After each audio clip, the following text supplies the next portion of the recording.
Hey guys, it's Tamra. I actually have about 5 minutes to do a quick bonus video for us today. I had a really good question from a viewer, and the question that she had was, how can someone deal with the shock and the grief of receiving a certain mental health or behavioral diagnosis? And I thought it was a really good question, so I wanted to take a little bit of my crunched time today and answer that question. So let me just go ahead and start with that, okay?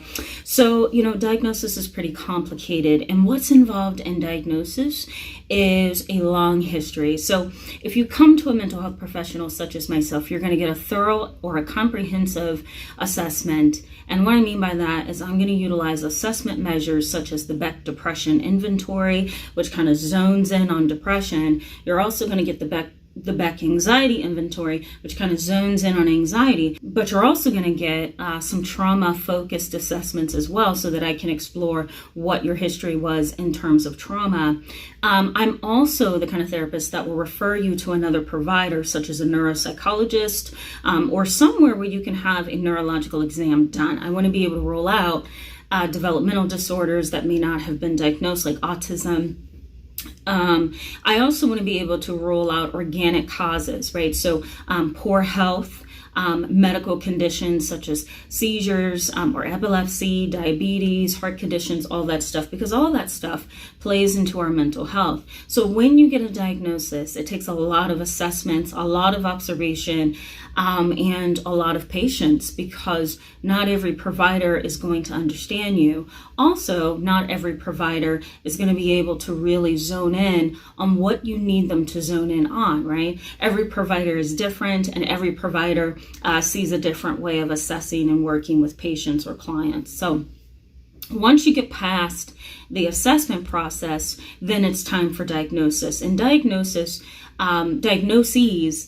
consist of labels that we use in the mental health system to provide a common language and to give you language to your symptoms and what you're dealing with. So after a question and answer assessment, after neurological testing, if it's requested, after so many sessions of being observed, after you report your symptoms and what you're experiencing, then we look at everything and we try to find the closest label to your symptoms, right? So let's say you're having symptoms of depression. You're going to be dealing with insomnia, increased or decreased appetite. You also, not just insomnia, but possibly sleeping too much is something that can happen as well. Weight gain or weight loss, rumination or obsessive thoughts, tearfulness and crying spells, irritability. Sometimes you might even experience elevated mood or mania if it's bipolar. You may have delusions or hallucinations, hearing and seeing things that's not really there. So once we take these symptoms and put them all in a pile, then we put a label on it. And that label is going to help us explain what's going on with you.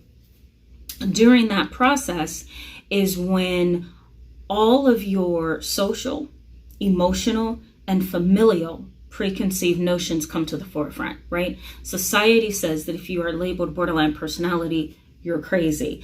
My family says that if you have major depressive disorder, you're weak. My cousins and my whole entire school tells me, right? My peers, my teachers tell me, you're not depressed. If you were depressed, you'd be suicidal.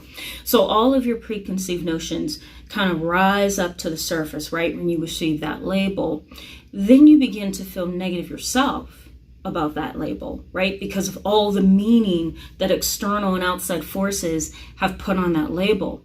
And so then you go through a series of emotions such as denial, shock, shame, right? An adjustment. You might even find your symptoms worsening. Sometimes symptoms worsen because you're in a high stress type of a situation. And whatever your preconceived notions are, whatever your mind is doing, whether that's obsessing or ruminating or fearing or whatever, right? or blaming yourself, it can worsen symptoms. Let's say you have a diagnosis of major depressive disorder and you're in denial and shock that you even have that diagnosis. You leave the office and then you begin to ruminate or obsess. You begin to lose sleep over this diagnosis. You begin to cry more, right? The more you go through that, there's going to be an increase in symptoms. And that's basically the best way that I can describe that. Your symptoms are going to worsen because you can't deal with the emotional turmoil involved in recognizing the diagnosis. Now, let me also throw in something really quickly as well, and that's cultural rejection of the label. African American families have a really hard time accepting a diagnosis. We also have the Asian or Korean or Japanese culture that also doesn't really want to hear about a mental health diagnosis. The Native American side also does not want to hear about diagnosis. They believe that things are more spiritual and more cultural than anything. So we have a pretty interesting set of circumstances here. When a diagnosis is applied, it really does prick and kind of pick at a wound, right, or a scab, because society has assigned so much meaning to labels that it's really difficult for us to say, okay, if I have this diagnosis, it doesn't mean that I'm going to look like the next person with the diagnosis. Or if I have this diagnosis, it doesn't mean that I'm going to have a lifelong struggle with it, right? If I have this diagnosis, it doesn't mean that I'm going to need medication or some kind of abrasive procedure like electroshock therapy or ECT, electroconvulsive therapy. So I think moving forward with an understanding of who you are, what you represent, and your own needs, it's what's going to be most important. You're not going to look like the next person, and you really don't have to share your diagnosis with anyone. I actually had a question about how to cope with a diagnosis and how to move forward with it without telling people, and how to keep privacy and confidentiality. So I will be touching that topic along somewhere along this long journey of scheduled videos that we have. I might do that in July, we'll see. But in the meantime, I did want to do this video and answer that question. So thank you so much to the subscriber who asked that question. Wonderful question. I will see you guys on Friday with another question that I got about foster and adopted kids. And then guess what? We're going to start Monday with the topic of pathological liars. I'll see you soon. Bye.